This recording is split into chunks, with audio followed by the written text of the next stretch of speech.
Hello, ഇന്നത്തെ special Karthika വിളക്കിന് വേണ്ടി ഉണ്ടാക്കുന്ന ഒരു പുഴുക്കാണ്.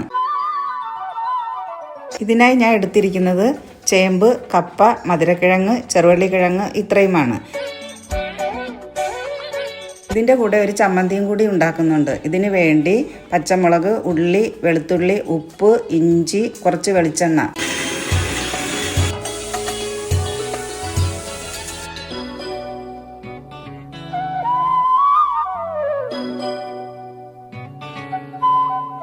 ശ്രീരാഗമോ തേടുന്നു നീ വീണതൻ പൊൻതന്തി. എല്ലാവർക്കും എൻ്റെ ഹൃദയം നിറഞ്ഞ തൃക്കാർത്തിക വിളക്ക് ആശംസകൾ. തേടുന്നു ഈ നമ്മളിൽ നിൻ മൗനമോ പൂമാനമാ നിൻ